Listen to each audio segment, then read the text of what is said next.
오늘 하나님께서 우리에게 주신 말씀은 빌립보서 1장 9절에서 11절의 말씀입니다.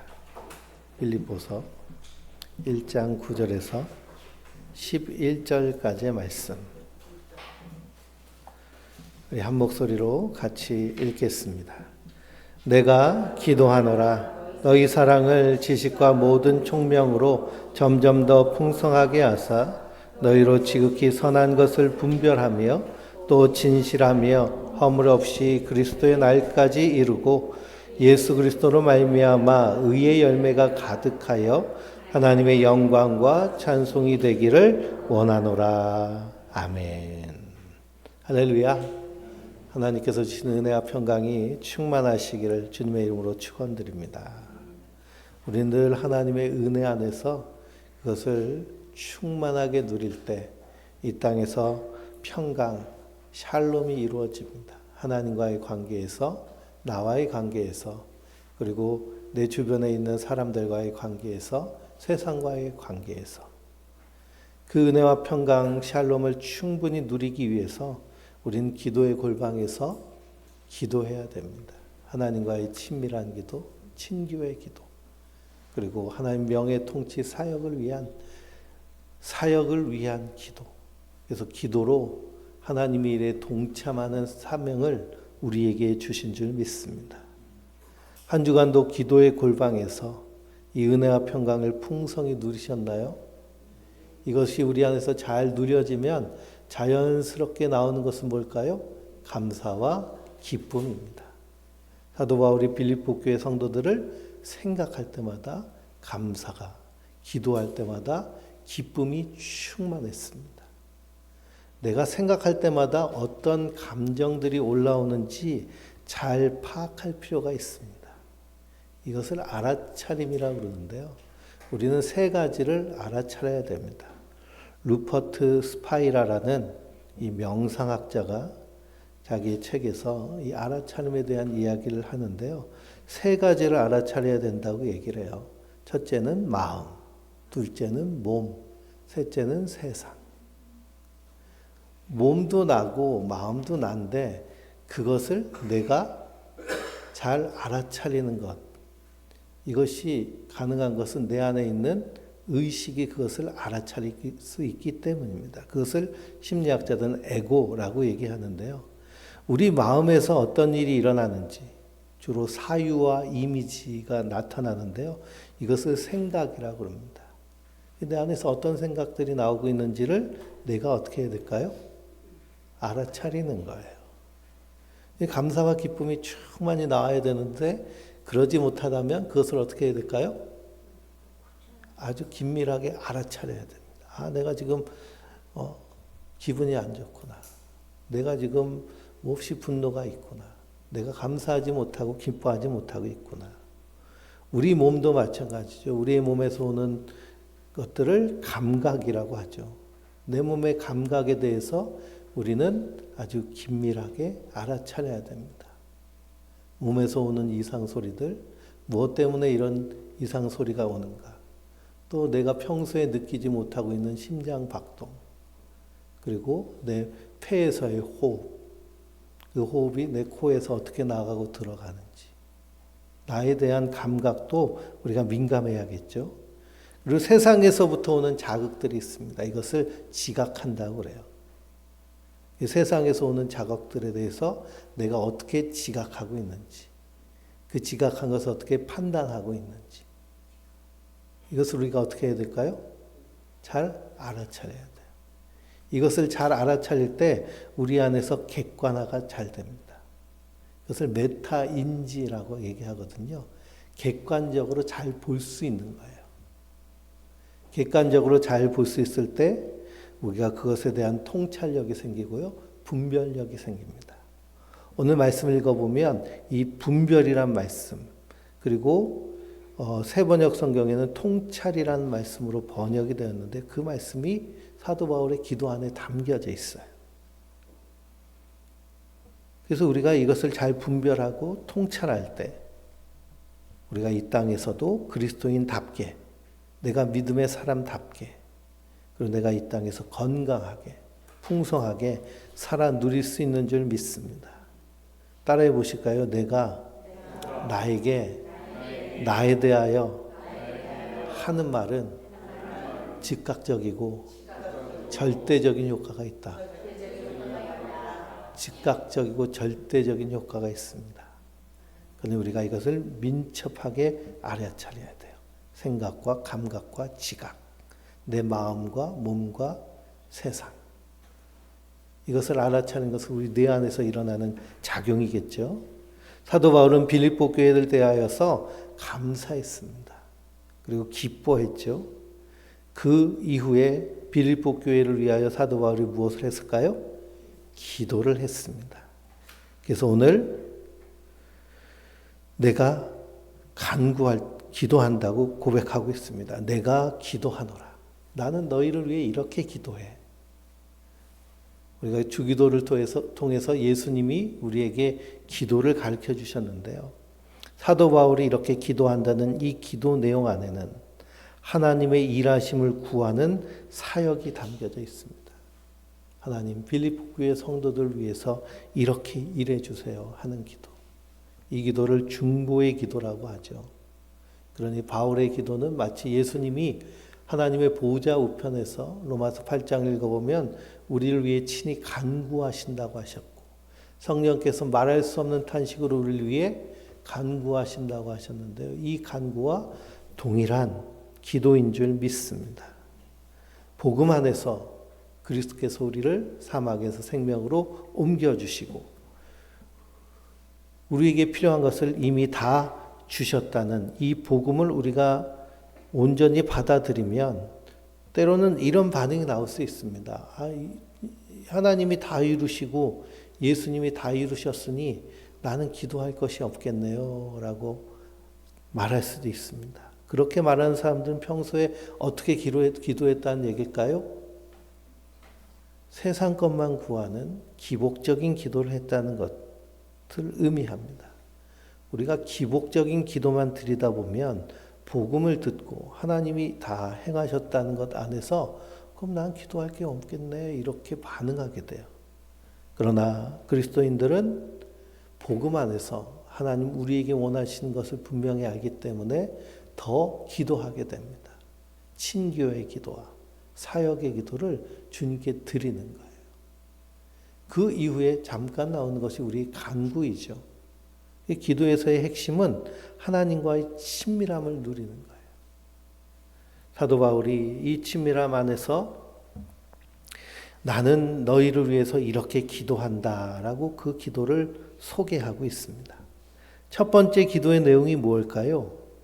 너희 사랑을 지식과 모든 총명으로 점점 더 풍성하게 하기 위해서 하도록 기도하고 있습니다. 여기 너희 사랑이라는 말, 이 사랑은 빌립보 교회 성도들이 사도 바울에게 행한 사랑을 의미하는데요. 그 사랑은 어디서부터 왔을까요? 하나님께로부터 오신 거예요. 그리스도를 통해서 은혜로 주신 사랑. 그 사랑이 어떤 사랑인지 사도 바울은 로마서를 통해서 우리에게 잘 설명해 주고 있는데요.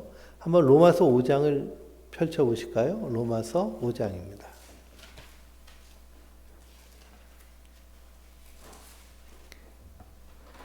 로마서 5장 먼저는 5절을 읽어보겠습니다. 로마서 5장 5절 소망이 우리를 부끄럽게 하지 아니함은 우리에게 주신 성령으로 말미암아 하나님의 사랑이 우리 마음에 부은 바 됨이니. 아멘. 소망이 우리를 부끄럽게 하지 않는다고 그래요. 그 이유는 무엇이냐? 성령님을 통해서 하나님의 사랑이 우리 마음에 부어졌기 때문입니다.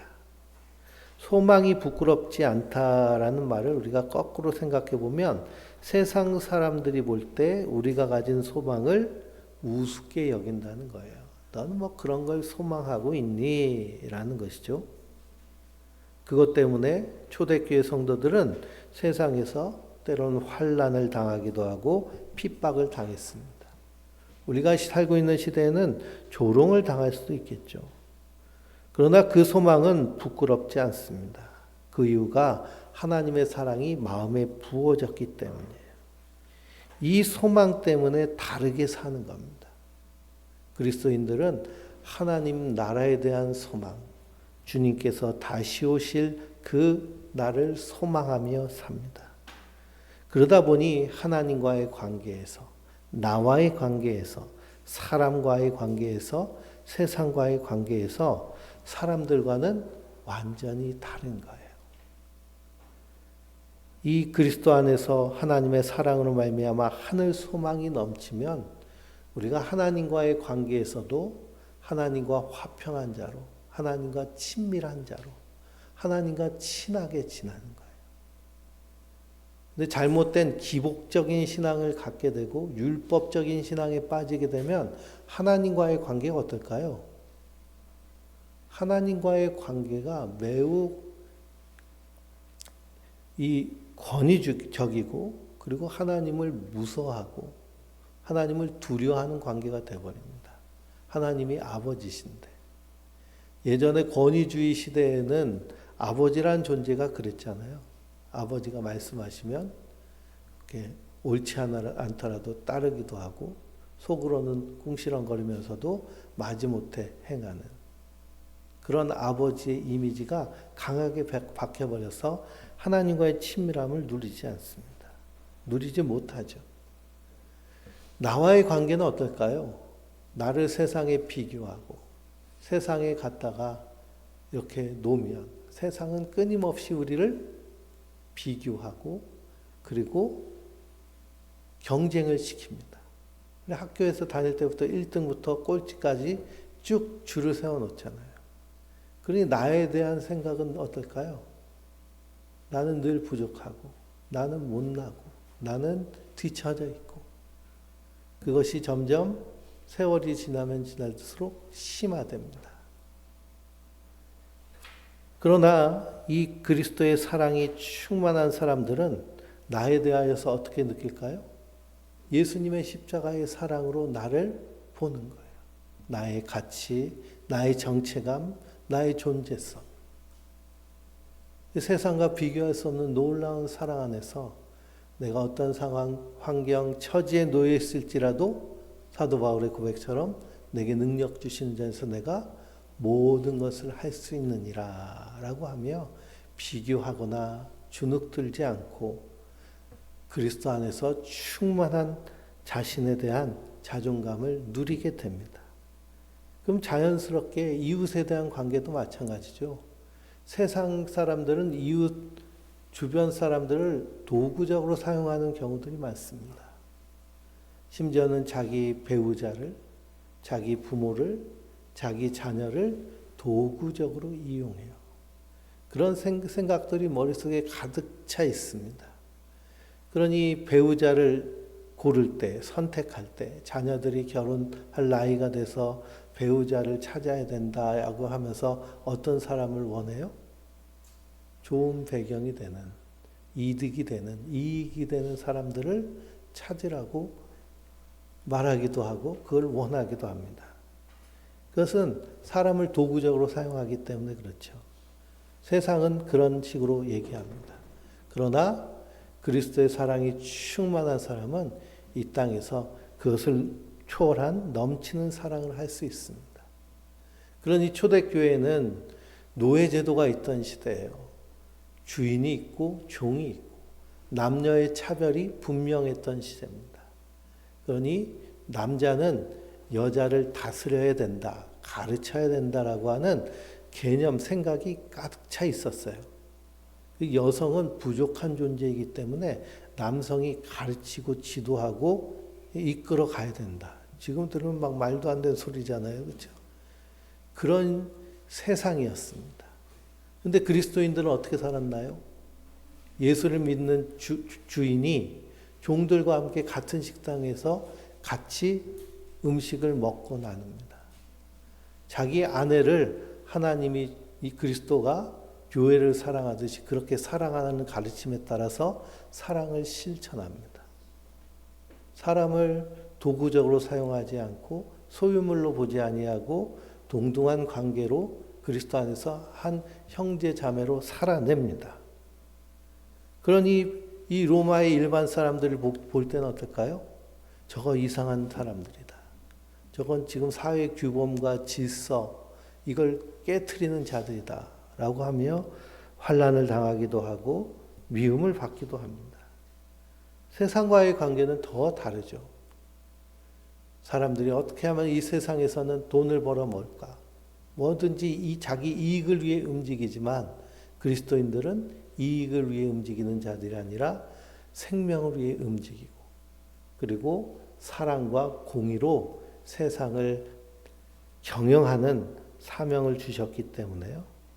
그러니 이 하늘의 소망을 가지고 있는 사람은 이 소망 때문에 삶의 결이 다른 거예요.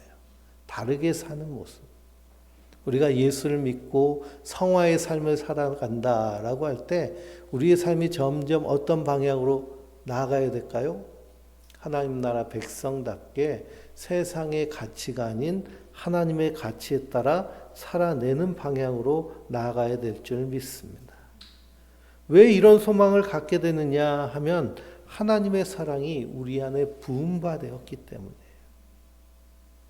그 사랑으로 말미암아 이루어진 일에 대해서 사도 바울은 로마서 5장 1절에서 4절까지 한번 같이 읽어볼까요? 그러므로 우리가 믿음으로 의롭다 하심을 받았으니 우리 주 예수 그리스도로 말미암아 하나님과 화평을 누리자. 또한 그로 말미암아 우리가 믿음으로 서 있는 이 은혜에 들어감을 얻었으며 하나님의 영광을 따라 즐거워하느니라. 다만 이뿐 아니라 우리가 환난 중에도 즐거워하나니 이는 환난은 인내를, 인내는 연단을, 연단은 소망을 이루는 줄을 알미로다 라고 고백합니다. 그러니 환난 중에도 즐거워할 수 있는 사람이 누굴까요? 하나님의 사랑이 충만히 부어진, 그래서 예수 그리스도를 믿는 믿음으로 하나님과 화평케 된, 그리고 하나님으로부터 의롭다 여김을 받은 성도가 바로 이 은혜를 누리는 자들입니다. 왜 이것이 가능하냐? 바로 사랑 때문이에요. 그 그리스도의 사랑에 대해서 사도 바울은 5절부터 11절까지 우리에게 분명히 말씀하고 있는데요. 6절부터 11절까지 읽어볼까요? 우리가 아직 연약할 때에 기약대로 그리스도께서 경건하지 않은 자를 위하여 죽으셨도다.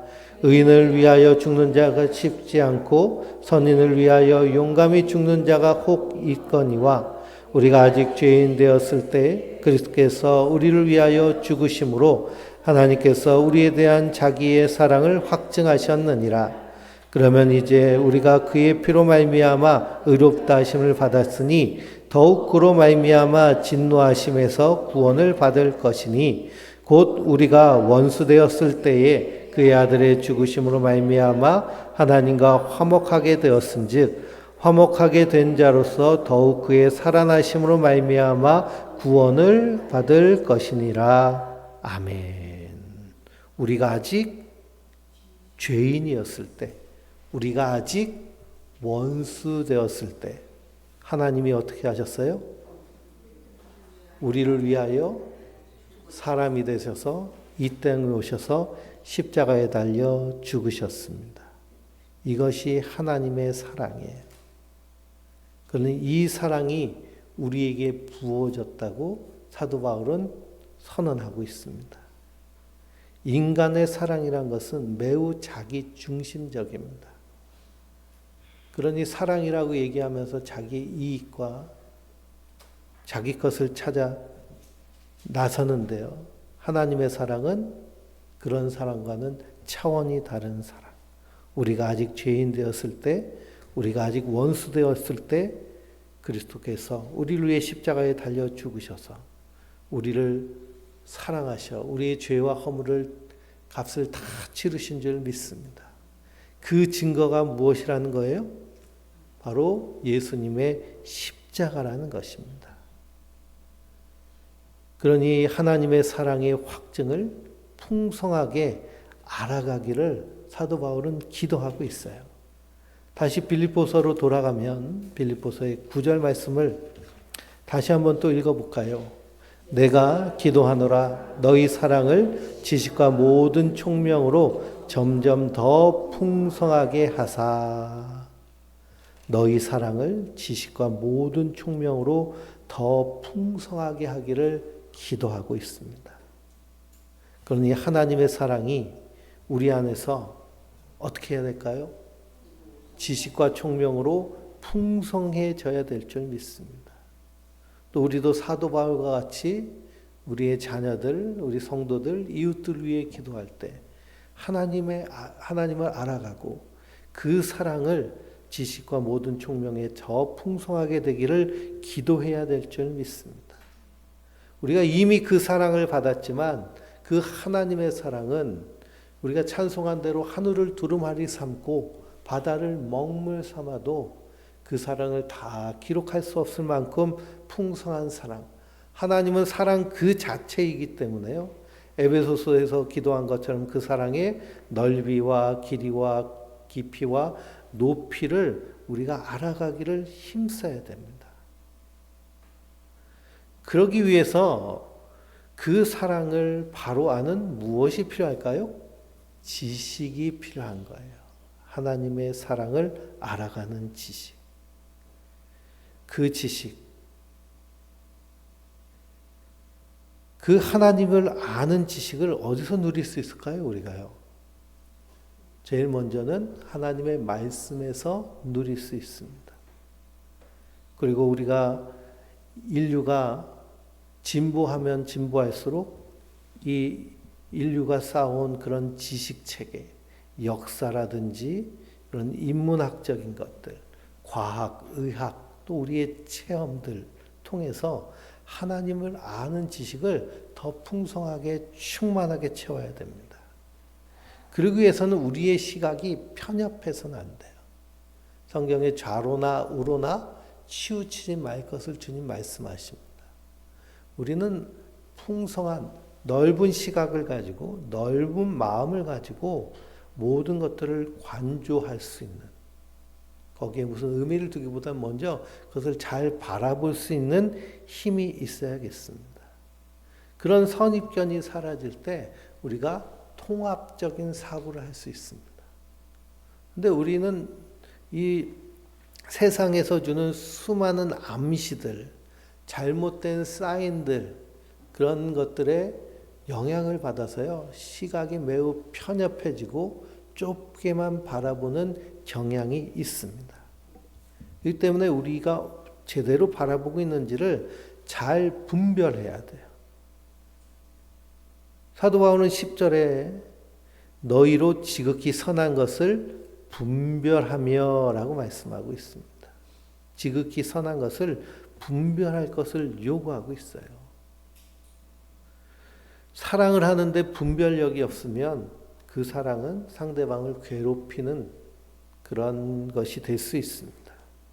가족을 사랑하는 것도, 어떤 한 사람을 사랑하는 것도, 나라를 사랑하는 것도 분별력이 있어야죠.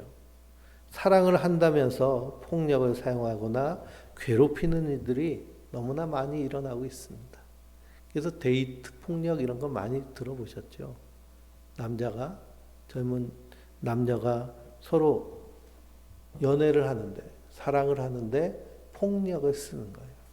그건 사랑을 빙자한 잘못된 폭력이죠. 사랑이 아닌 것이죠.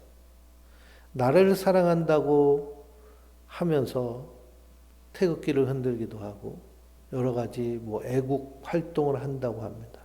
그런데 오히려 그것이 나라를 망치는 일인 경우도 참으로 많이 있습니다. 생각해 보세요. 만약 전 세계에 애국자가 한 명도 없다면 어떻게 될까요?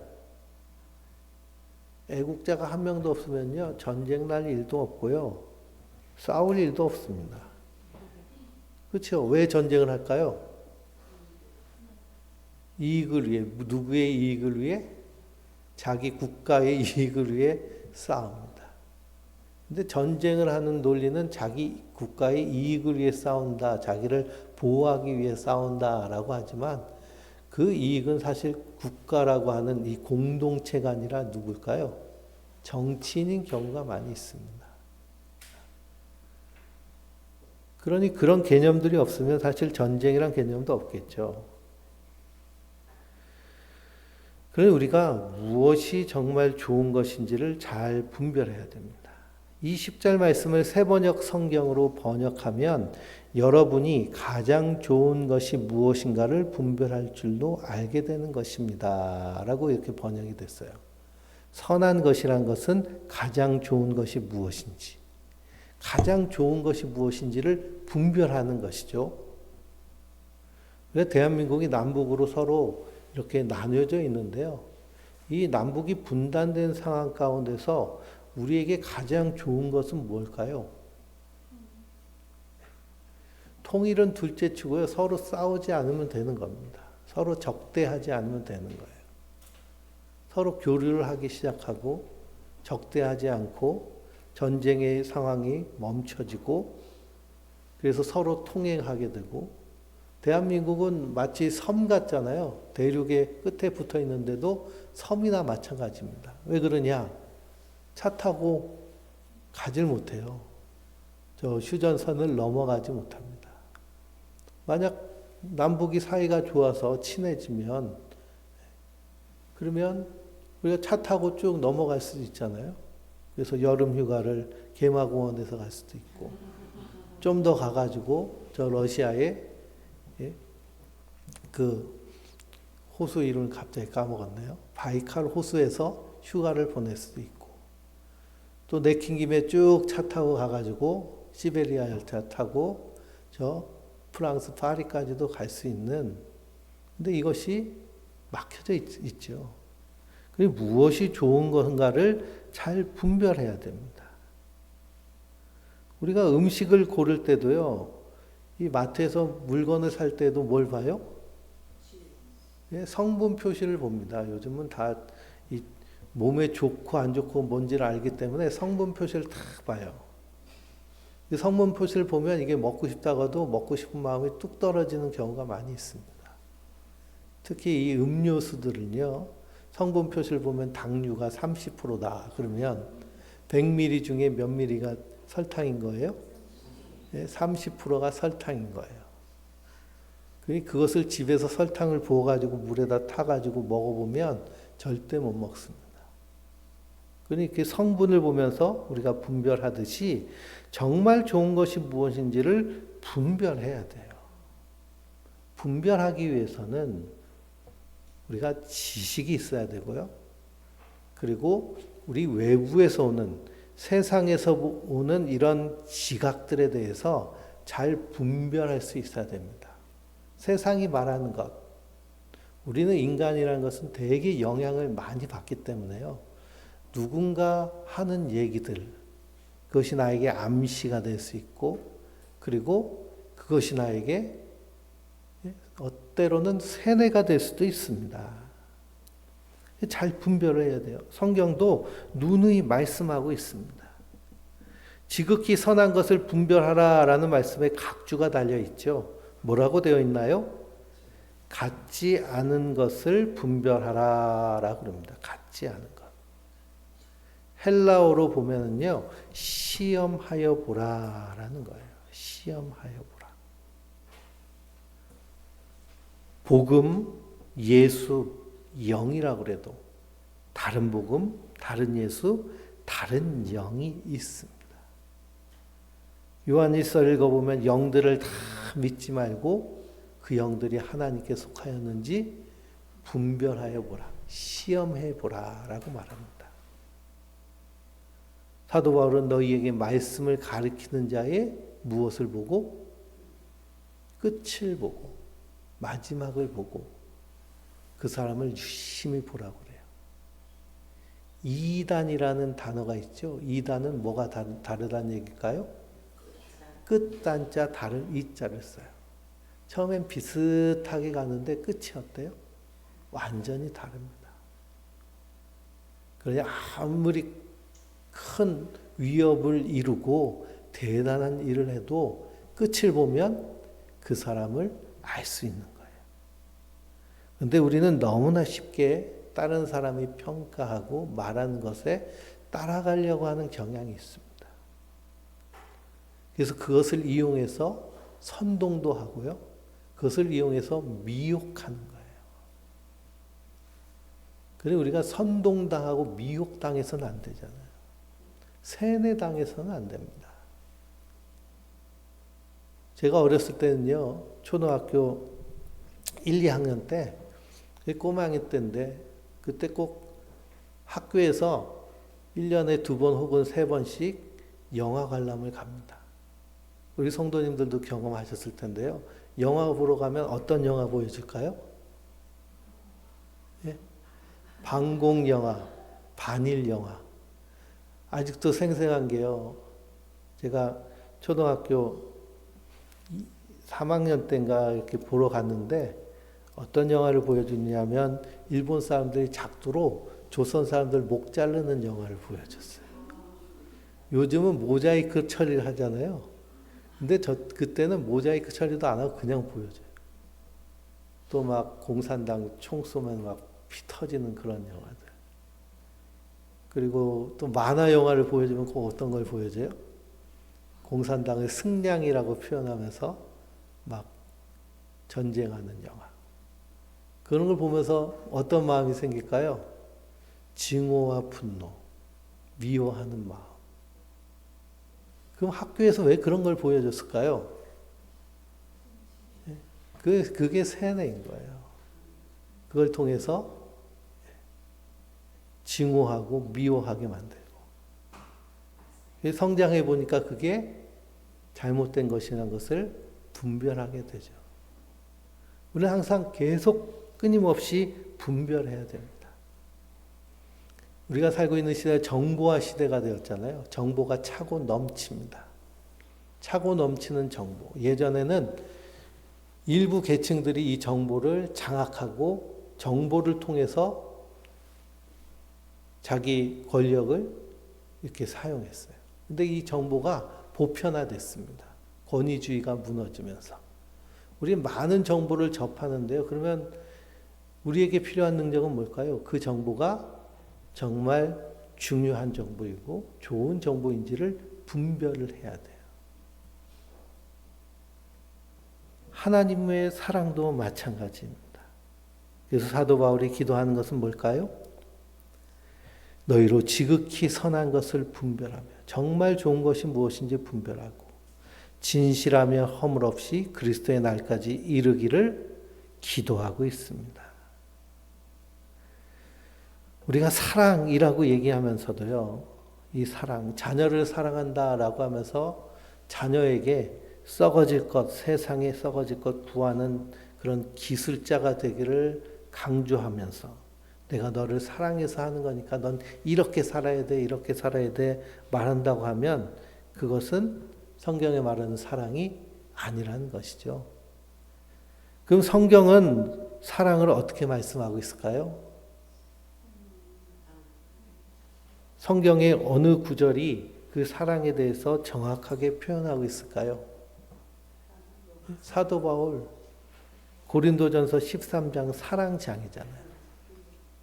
우리는 사랑하면 고린도전서 13장의 사랑을 얘기해야지 다른 사랑을 얘기하면 우리는 세상이 말하는 잘못된 가르침에 속아 넘어간 거예요. 사도 바울은 고린도전서 13장에서 사랑을 뭐라고 얘기하느냐? 고린도전서 13장 1절에서 13절까지 한번 같이 읽어볼까요? 고린도전서 13장 1절에서 13절입니다.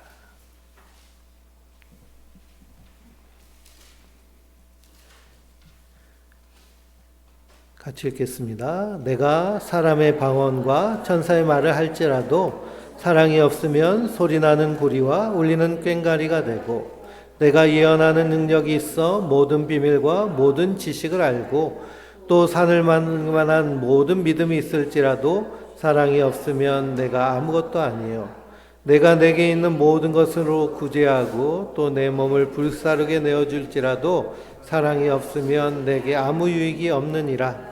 사랑은 오래 참고 사랑은 온유하며 시기하지 아니하며 사랑은 자랑하지 아니하며 교만하지 아니하며 무례히 행하지 아니하며 자기 유익을 구하지 아니하며 성내지 아니하며 악한 것을 생각하지 아니하며 불의를 기뻐하지 아니하며 진리와 함께 기뻐하고 모든 것을 참으며 모든 것을 믿으며 모든 것을 바라며 모든 것을 견디느니라. 사랑은 언제까지나 떨어지지 아니하되 예언도 패하고 방언도 그치고 지식도 패하리라. 우리는 부분적으로 알고 부분적으로 예언하니 온전한 것이 올 때에는 부분적으로 하던 것이 패하리라. 내가 어렸을 때에는 말하는 것이 어린아이와 같고 깨닫는 것이 어린아이와 같고 생각하는 것이 어린아이와 같다가 장성한 사람이 되어서는 어린아이의 일을 버렸노라. 우리가 지금은 거울로 보는 것 같이 희미하나 그때에는 얼굴과 얼굴을 대하여 볼 것이요. 지금은 내가 부분적으로 하나 그때에는 주께서 나를 아신 것 같이 내가 온전히 알리라.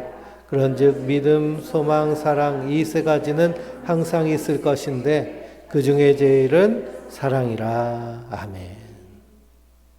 여기서 사랑에 대해 분명히 말씀하고 있습니다.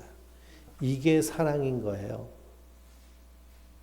사랑은 오래 참고, 사랑은 온유하다는 건 친절한 것이죠. 시기하지 않고, 자랑하지 않고, 교만하지 않고, 무리하지 않고, 자기 유익을 구하지 않고, 성내지 아니하며, 원한을 품지 않고, 불의를 기뻐하지 않고, 진리와 함께 기뻐하고, 모든 것을 덮어주고, 모든 것을 믿으며, 모든 것을 바라며, 모든 것을 견디는 것. 하나님이 그리스도를 통해서 우리에게 주신 사랑입니다. 이 사랑을 우리가 이 땅에서 살아내기를 원하시는 분이 우리 주님이시고요. 그래서 사도 바울도 간절히 그 사랑이 우리 안에서 더 풍성하여져서 그리스도의 날까지 이르기를 기도하고 있습니다. 그러니 이 사랑에 대한 이야기를 보면서 봐라. 온유하라고 그랬잖아. 봐라. 참으라고 그랬잖아. 기뻐하라고 그랬잖아. 그러면서 그렇게 해 한 것은 말씀을 잘못 해석하는 것이죠. 누구에게 해당되는 걸까요? 나에게 해당되는 거예요. 나에게. 너에게가 아니라 나에게. 이 엄청난 사랑에 대해서 우리가 바르게 배우고 분별하며 이런 사랑이 풍성하여지도록 언제까지 기도해야 될까요? 우리 주 예수 그리스도가 다시 오시는 날까지 기도해야 될 줄 믿습니다. 평생을 기도하는 거예요. 사랑을 위해서. 사랑하며 살도록. 주님 오시는 날에 대한 우리 개념이 분명해야 됩니다. 우리가 역사 속에 살고 있기 때문에 예수님께서 언젠가 역사 안에서 이 땅에 오실 거예요. 그렇지만 분명한 것은 우리의 개인의 종말이 있습니다. 우리의 개인의 종말은 언제일까요? 나의 생명이 호흡이 끝나는 죽는 날. 그때가 어떤 날이에요? 예수님이 오시는 날이에요.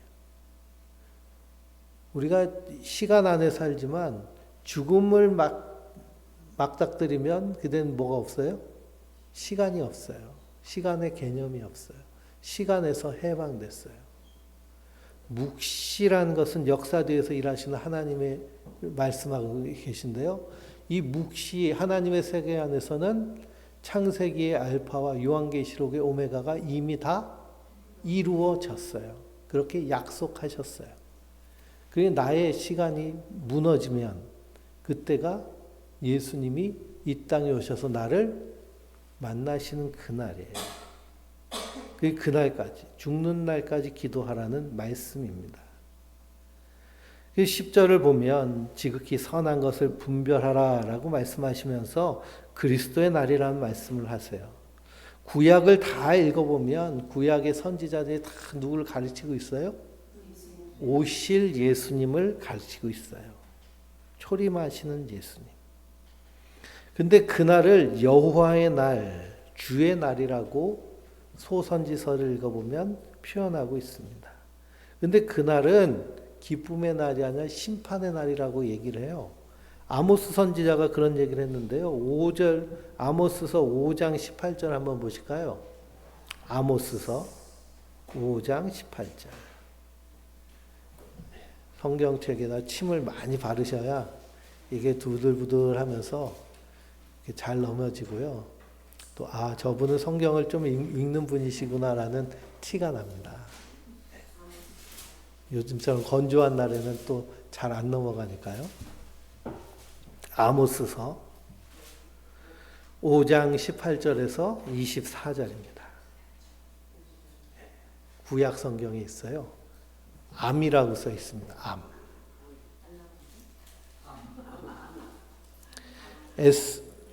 에레미야, 에스겔, 다니엘, 호세야,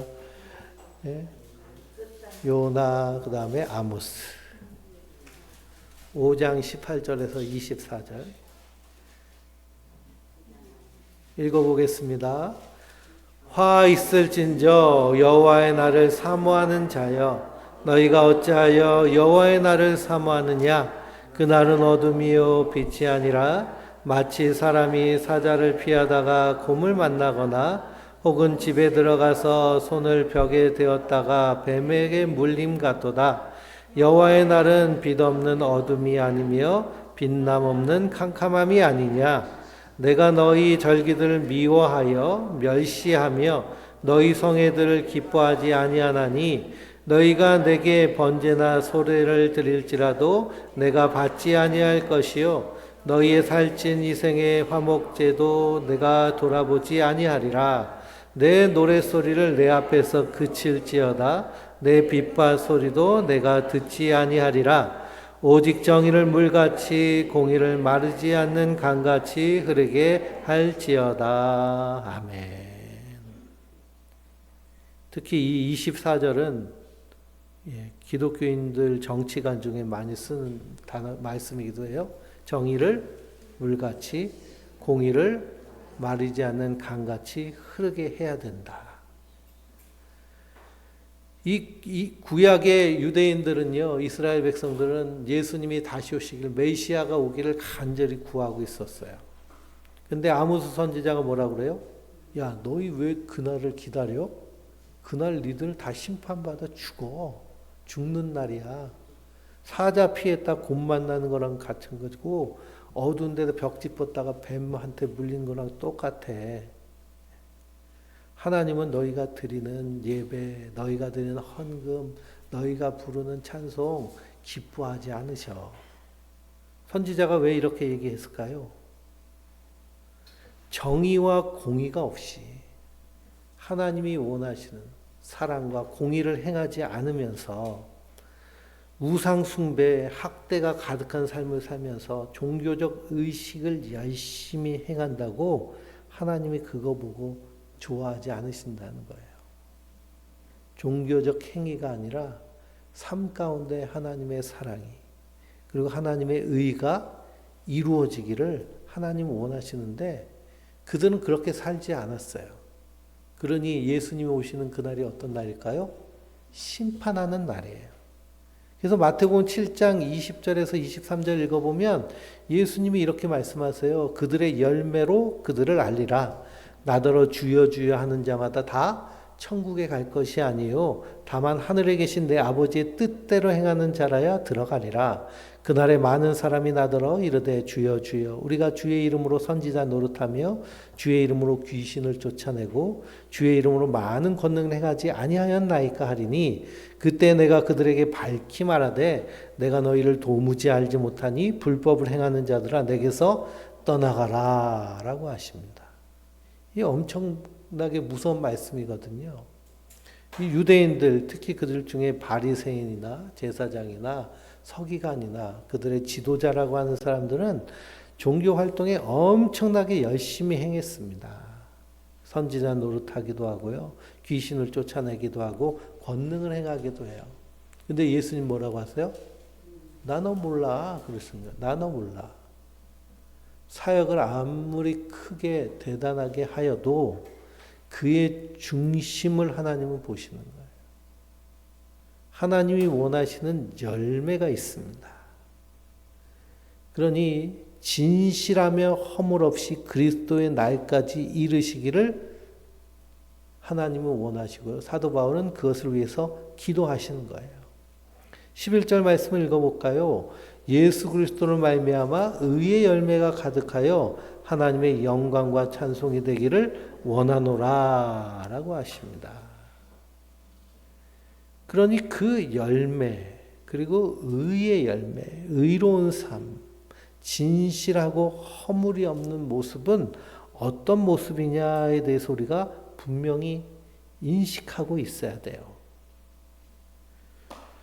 그래서 지극히 선한 것을 분별하고 진실하여 허물이 없이 그리스도의 날까지 이르는 모습을 사도 바울은 여러 서신서에서 우리에게 말씀하고 있는데요. 디모데전서 6장 14절 읽어보면 우리 주 예수 그리스도께서 나타나실 때에 흠도 없고 책망받을 것이 없이 이 명령을 지키라라고 했습니다. 흠 없이 책망받을 것 없이.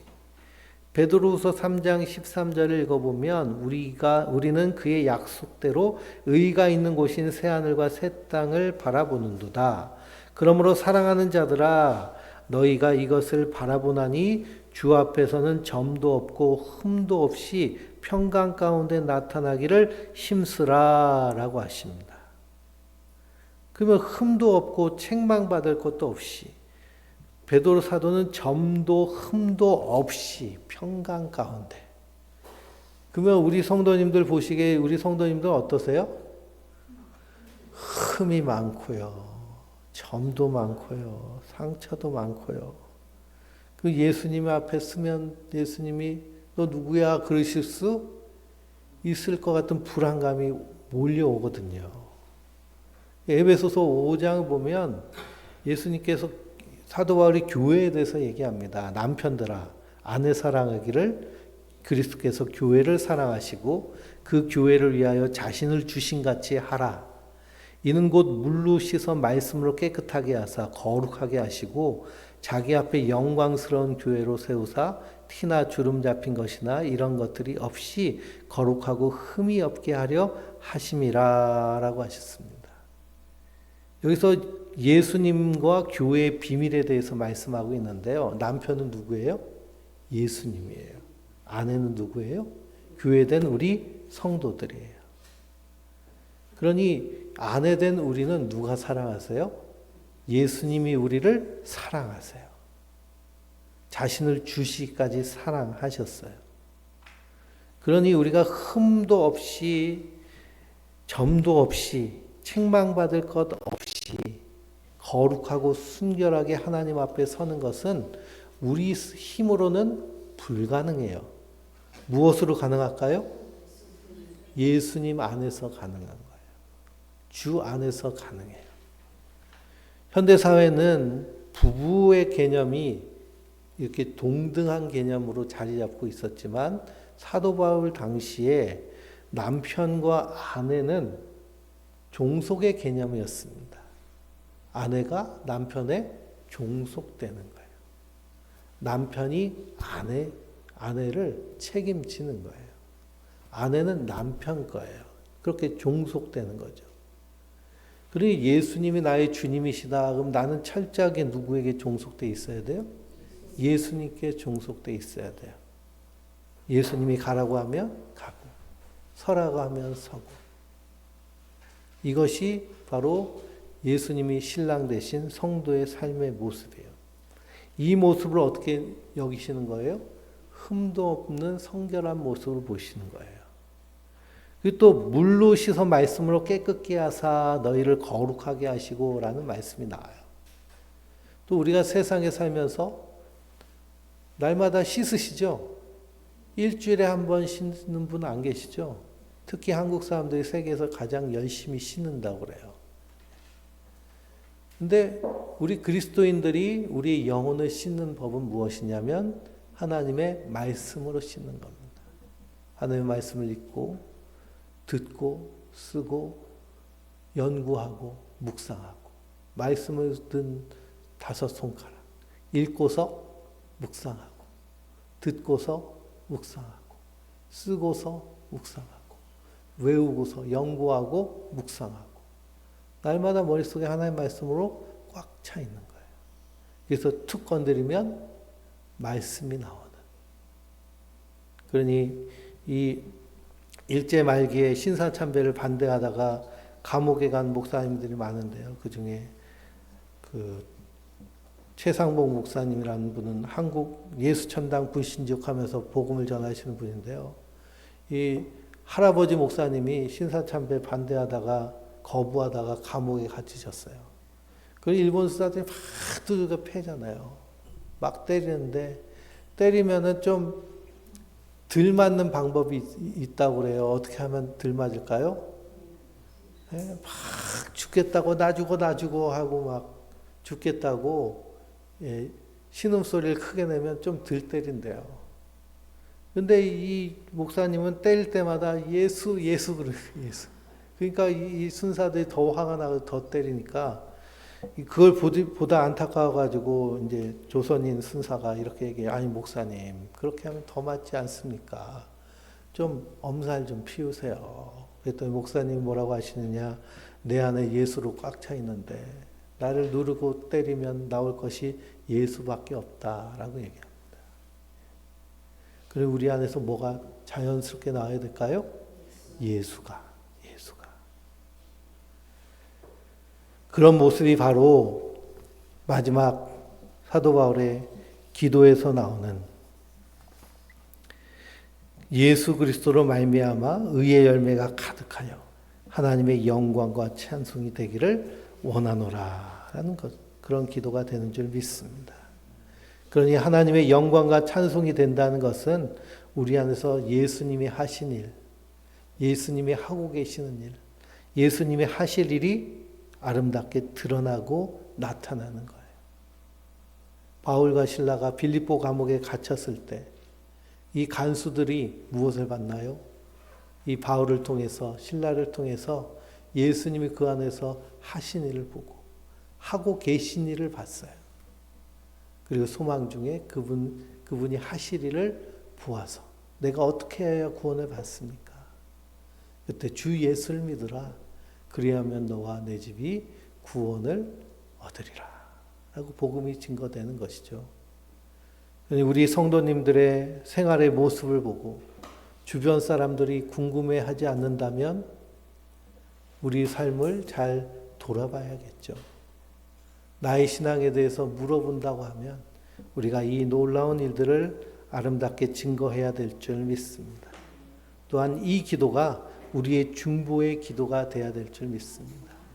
그러므로 한 주간의 삶 가운데 이 하나님의 사랑의 그 풍성함을 위해서 기도해야 됩니다.